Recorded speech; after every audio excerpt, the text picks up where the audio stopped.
शनिदेव के जन्म की कथा। किस कठिन परिस्थिति में शनिदेव का जन्म हुआ और वे न्याय के देवता कैसे बने, सुनिए शनिदेव की महान कथा। जो भी इस कथा को ध्यान से पूरा सुनता है, शनिदेव उस पर कुदृष्टि कभी नहीं डालते हैं, बल्कि जीवन भर शनि महाराज उनकी सहायता करते हैं, रोग दोषों से रक्षा करते हैं, उस पर लगे सभी झूठे आरोप नष्ट हो जाते हैं, व्यक्ति को समाज में सम्मान और कीर्ति तुरंत ही प्राप्त हो जाती है। इसीलिए शनिदेव की कृपया पाने के लिए आप भी इस कथा को ध्यान पूरा अवश्य सुने और वीडियो को लाइक जरूर करें। तो चलिए आपको सुनाते हैं शनि महाराज की कथा। प्राचीन काल की बात है, स्वर्ग के आकाश में भगवान सूर्यदेव अपने असाधारण तेज और प्रकाश के साथ देदीप्यमान थे।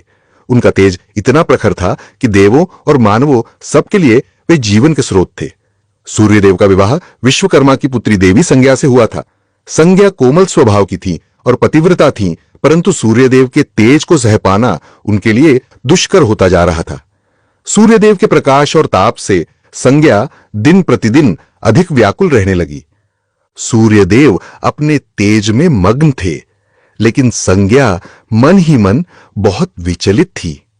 एक दिन सूर्यदेव ने संज्ञा से स्नेहपूर्वक पूछा, देवी, तुम इतनी चिंतित और थकी थकी सी क्यों दिखती हो? संज्ञा में साहस नहीं था कि वह सूर्यदेव से अपनी व्यथा को कह सके, परंतु मन में वह लगातार सोच रही थी कि सूर्य के तेज को कैसे सहन किया जाए या कम किया जाए। समय के साथ संज्ञा ने सूर्यदेव के 3 संतानों को जन्म दिया। 2 पुत्र वैवस्वत मनु एवं यमराज और 1 पुत्री यमुना। मातृत्व के बावजूद सूर्य की प्रचंड तपिश उन्हें सताती रही। अंततः संज्ञा ने एक कठिन निर्णय लिया। उन्होंने निश्चय किया कि वे तपस्या द्वारा अपनी शक्ति बढ़ाएंगी या ऐसा उपाय निकालेंगी कि सूर्यदेव का तेज किसी प्रकार कम हो सके। लेकिन बच्चों को छोड़कर तप करने जाना सरल नहीं था। एक दिन देवी संज्ञा ने निश्चय किया कि वे अपनी छाया को अपने स्थान पर छोड़कर कुछ समय के लिए संसार से ओझल होंगी। तभी संज्ञा के शरीर से धीरे धीरे एक परछाई प्रकट होने लगी। यह संज्ञा के ही समान स्वरूप वाली स्त्री थी, जिसका नाम संज्ञा ने प्रेम पूर्वक छाया रखा। छाया वास्तव में संज्ञा की ही संवर्णा प्रतिछाया थी। संज्ञा ने छाया को विनम्रता से कहा, हे छाया, तुम मेरा रूप लेकर सूर्य देव की सेवा करना और बच्चों का ध्यान रखना। जब तक मैं लौट ना आऊं, तुम ही इनकी माता और मेरी प्रतिनिधि बनकर रहना। छाया ने विनम्रता से सिर झुकाकर उत्तर दिया, आप निश्चिंत रहें देवी, मैं आपके धर्म का पालन करूंगी। परंतु यदि कोई समस्या आई तो? संज्ञा ने गंभीर स्वर में कहा, यदि कोई बड़ी विपत्ति हो तो मुझे स्मरण करना, मैं तुरंत उपस्थित हो जाऊंगी। किंतु ध्यान रहे, सूर्यदेव को हमारे अंतर की भनक न लगे। छाया ने वचन दे दिया। इस प्रकार संज्ञा अपनी जीवंत छाया को घर और परिवार की जिम्मेदारी सौंपकर वहां से प्रस्थान करने को उद्यत हुई। संज्ञा छिपते छिपाते अपने पिता विश्वकर्मा के घर पहुंची। पिता ने अकस्मात बेटी को द्वार पर देखा तो चकित रह गए। विश्वकर्मा ने कड़क आवाज में पूछा, बेटी, तुम यहां बिना सूचना क्यों आ गई? पतिगृह छोड़ना अक्षम्य है। व्यथित संज्ञा ने उत्तर दिया, पिताश्री, सूर्यदेव के तेज से मैं अत्यंत पीड़ित हूं। उनकी अनंत प्रताप ज्वाला में मेरा जीवन दुस्सह हो गया है। मैंने आपकी आज्ञा बिना ही घर छोड़ दिया, यह मेरा अपराध है। किंतु मेरे स्थान पर मेरी छाया मेरे पति और बच्चों की सेवा कर रही है। विश्वकर्मा यह सुनकर क्रोधित हुए। उन्होंने समझाया कि पति को बिना बताए त्यागना और पिता के यहां आना धर्म के विरुद्ध है। विश्वकर्मा ने आदेश दिया कि संज्ञा तुरंत अपने पति के पास वापस जाए। संज्ञा ने पिता की डांट तो सुन ली, पर मन में ठान लिया कि सीधे सूर्य के पास नहीं लौटेंगी। उन्होंने निश्चय किया कि पहले अपनी क्षमता बढ़ाने हेतु कठोर तपस्या करेंगी। फिर देवी संज्ञा वहां से चुपचाप निकल भागी और उत्तर कुरु के घने जंगलों में जा पहुंची। अपने रूप लावण्य के कारण किसी उपद्रव से बचने हेतु संज्ञा ने वहां एक घोड़ी अश्विनी का रूप धारण कर लिया। घोड़ी के रूप में देवी संज्ञा ने सूर्यदेव के तेज को सौम्य बनाने के उद्देश्य से कठोर तप आरंभ कर दी। वह घोर तपस्या में लीन हो गई। सूर्योदय से सूर्यास्त तक अनवरत ध्यान, ना दिन में अन्न ग्रहण, न रात में विश्राम। संज्ञा का एकमात्र लक्ष्य था कि उनकी तपोशक्ति से कोई ऐसा समाधान निकले जिससे सूर्यदेव का तेज शीतल हो या उन्हें सहन करने की शक्ति मिले। उधर संज्ञा के महल से अचानक गायब हो जाने पर भी सूर्यदेव को जरा भी आभास नहीं हुआ कि उनकी वास्तविक पत्नी वहां नहीं है।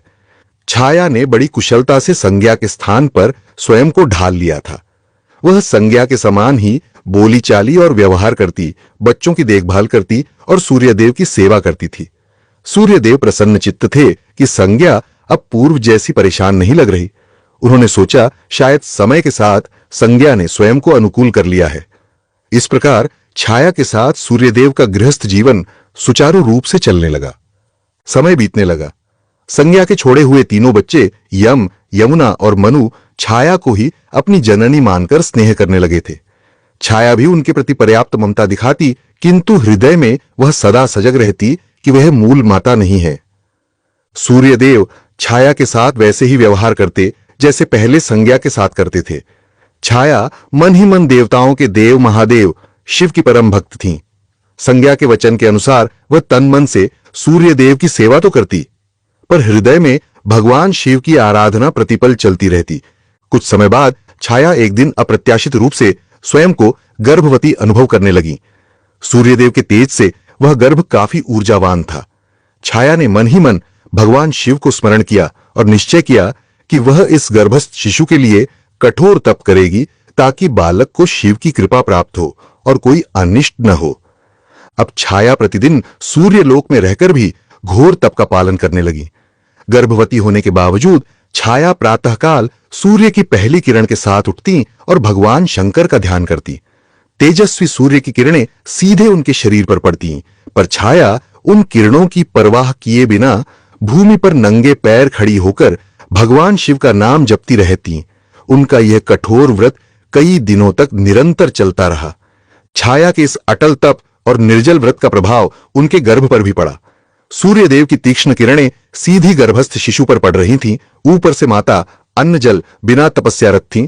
इस दुआसह साधना के परिणाम स्वरूप गर्भस्थ शिशु का वर्ण धीरे धीरे अंधेरे के समान काला होने लगा, मानो मां की तपस्या की तपिश और सूर्य की गर्मी ने मिलकर उस बालक को श्याम वर्ण प्रदान कर दिया हो।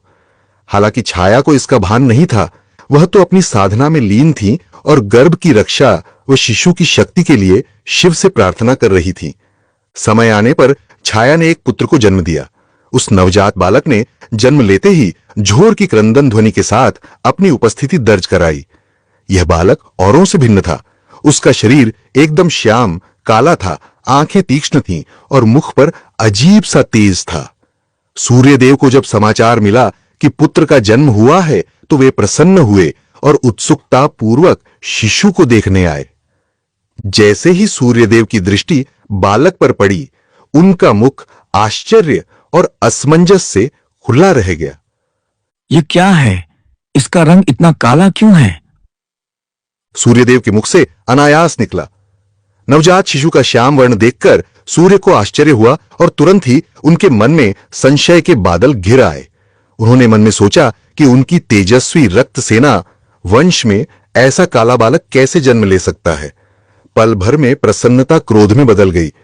सूर्यदेव की भ्रुकुटी तन गई और आंखें लाल हो उठीं। छाया उनके मनोभाव समझकर घबरा गईं। उन्होंने शांत स्वर में समझाना चाहा, हे देव, बालक का वर्ण संभवतः मेरे कारण श्याम हुआ है। गर्भावस्था में मैंने कठोर तप किया, भोजन भी नहीं किया। शिशु पर शायद उसी का प्रभाव पड़ा है। पर क्रोध में अंधे हो रहे सूर्यदेव पर छाया की बातों का कोई असर नहीं हुआ। सूर्यदेव एक कदम आगे बढ़ाए और गर्जना करते हुए बोले, झूठ मत बोलो। तुम्हें लगता है मैं अज्ञानी हूं? अवश्य ही यह मेरा पुत्र नहीं है। निश्चित ही तुमने मेरे पीठ पीछे कोई छल किया है। सूर्यदेव ने भरी सभा में अपनी पत्नी पर पराये पुरुष से संबंध का घिनौना आरोप लगा दिया। छाया यह सुनकर सन्न रह गई। उनके नेत्रों से अश्रुधारा बह चली। उसने हाथ जोड़कर सूर्यदेव को विश्वास दिलाने की चेष्टा की। स्वामी, ऐसा अनर्थ मत कहिए। मैंने सदा आपकी सेवा की है, आपका अनादर कभी नहीं किया। यह बालक आपका ही अंश है। लेकिन सूर्यदेव क्रोधांध थे। उन्होंने दासी सेवकों को आदेश दिया, इस स्त्री को और इसके काले बालक को महल से दूर ले जाओ। मैंने इसे अपना मानकर भूल की। सूर्यदेव ने नवजात को स्वीकारने से इनकार करते हुए छाया को तिरस्कार पूर्वक त्याग दिया। अपने ही पति के मुख से ऐसे कठोर वचन सुन छाया को मानो वज्रपात सा हुआ। उनकी आंखों से आंसू बहने लगे। उधर नवजात शिशु, जिसे अपमान का पूरा आभास तो नहीं था, लेकिन मां के हृदय विदारक रुदन ने उसे व्याकुल कर दिया। वह भी जोर जोर से रोने लगा। तभी सूर्यदेव ने क्रोधित नजरें उस बच्चे पर डाली। उनकी आंखों में अब भी संदेह और घृणा थी। आश्चर्यजनक रूप से उसी क्षण बालक ने रोना बंद कर दिया और धीरे से अपनी आंखें खोल दी। उस शिशु की कोमल आंखों में अचानक एक भीषण अग्नि सी दैवी ज्वाला प्रकट हुई। यह बालक साधारण नहीं था, वह जन्म से ही तपस्विनी माता की शक्ति लेकर आया था। उसने अपलक अपने पिता सूर्यदेव की ओर घूर कर देखा। जैसे ही शिशु की क्रोधित दृष्टि सूर्यदेव पर पड़ी, सूर्यदेव तीव्र पीड़ा से चिल्ला उठे। उनकी स्वर्णकांत देह मानो कोयले सी काली पड़ने लगी। उस दग्ध दृष्टि का प्रभाव इतना भयंकर था कि सूर्यदेव का संपूर्ण शरीर काला पड़ गया और उनका तेज मंद होते होते अंततः बुझसा गया। चारों ओर अंधकार छा गया, मानो सूर्यास्त के बाद अंधेरी रात उतर आई हो। सूर्यदेव के रथ के घोड़े भी एकदम थम गए। सूर्य का दिव्य रथ आकाश मार्ग में रुक गया। इस अप्रत्याशित घटना से संपूर्ण सृष्टि में हाहाकार मच गया। दिन में ही तमिसरा अंधकार फैल गया। प्राणी भयभीत हो उठे। देवताओं ने चिंतित होकर इधर उधर देखना शुरू किया कि सूर्यदेव को क्या हो गया है। सूर्यदेव अत्यंत व्यथित थे। उनका उज्जवल स्वरूप नष्ट हो चुका था और उनके अश्व आगे बढ़ने को तैयार न थे। उन्हें तभी अपनी भूल और कठोर शब्दों का आभास हुआ। अंधकार में घिरे सूर्यदेव को अपनी गलती पर ग्लानि होने लगी। वे समझ गए कि जिस बालक को उन्होंने ठुकराया है वह साधारण नहीं बल्कि अत्यंत शक्तिशाली है। अपने अपमानित पुत्र और पत्नी को देख उन्हें एहसास हुआ कि क्रोध में उन्होंने अक्षम्य कार्य किया है।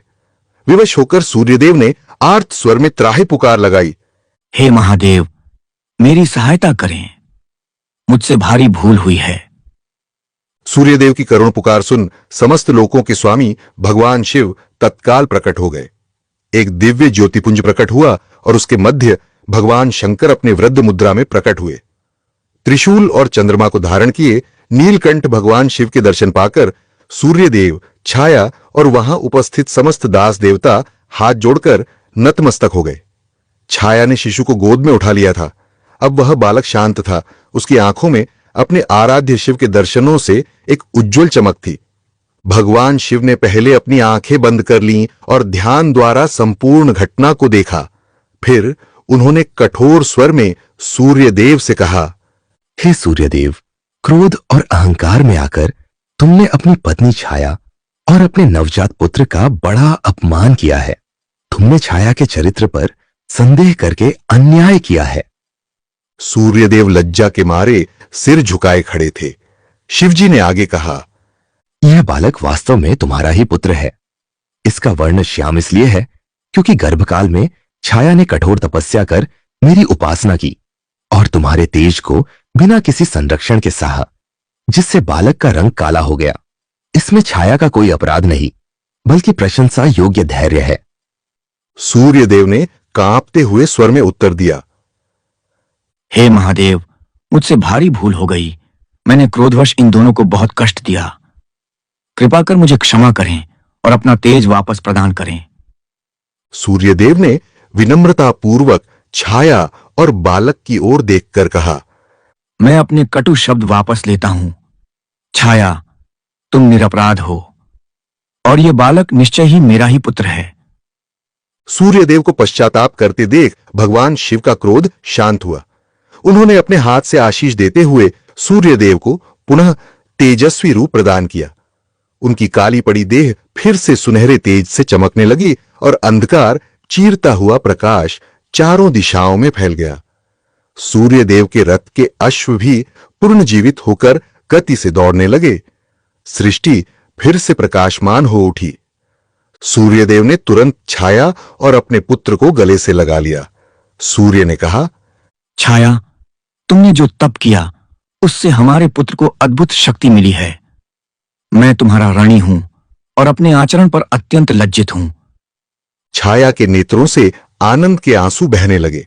उन्होंने सूर्यदेव को क्षमा कर दिया। नन्हा शिशु भी मानो मुस्कुरा रहा था। पिता का स्नेह पाकर वह प्रसन्न था। शिव ने बालक को आशीर्वाद दिया और कहा, वत्स, तुमने जन्म से ही अन्याय का सामना किया है और तुम में अन्याय का प्रतिकार करने की शक्ति है। अपनी माता की तपस्या के फलस्वरूप तुम में मेरा अंश समाहित है। मैं तुम्हें आशीर्वाद देता हूं कि तुम लोक में न्याय के देवता के रूप में प्रतिष्ठित होगे। तुम लोगों को उनके कर्मों के अनुसार फल दोगे, पापियों को दंड और सत्पुरुषों को पुरस्कार। सूर्यपुत्र होने के नाते तुम्हारा स्थान आकाश मंडल में नवग्रहों के रूप में होगा। अन्य ग्रहों में तुम्हारा स्थान ऊंचा होगा क्योंकि तुम कर्म फलदाता हो। अब से तुम शनि नाम से प्रख्यात होगे। शनय, चलने वाले ग्रह। सप्ताह का एक दिन शनिवार तुम्हारे नाम से होगा और इस दिन तुम्हारी पूजा से प्राणियों के कष्ट दूर होंगे। शिव के वचनों ने नवजात शनि को मानो पल भर में युवावस्था का तेज प्रदान कर दिया।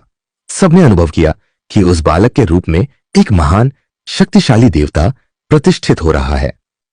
छाया ने शिवजी को हृदय से प्रणाम किया और बोली, प्रभु, आपके अनुग्रह से ही मेरे पुत्र को मान मिला।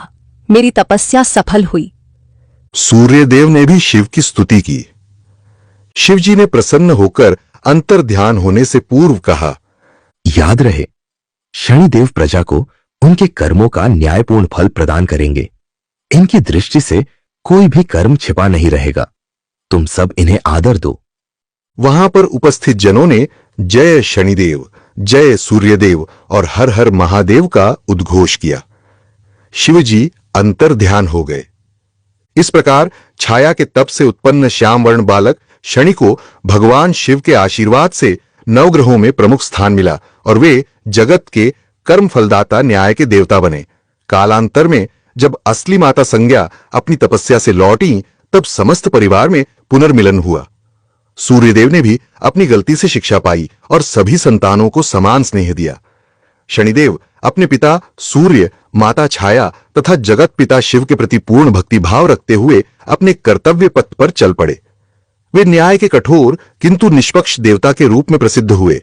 गलत कार्य करने वालों पर उनकी दृष्टि टेढ़ी जरूर होती है, परंतु भक्तों एवं धर्मपरायणों के प्रति उनका हृदय दयालु है। आज भी हिंदू धर्म में शनिदेव को ऐसा ग्रह माना जाता है जो प्रत्येक प्राणी को उसके कर्मों का उचित फल देता है। शनिदेव की कथा हमें सिखाती है कि तप, धैर्य और भक्ति से प्राप्त शक्ति से अन्याय का अंत संभव है और ईश्वर के न्याय में प्रत्येक कर्म का फल अवश्य मिलता है। तो दोस्तों, उम्मीद है आपको शनिदेव की यह कथा पसंद आई होगी। वीडियो को लाइक जरूर करें और कमेंट में जय शनिदेव अवश्य लिखें।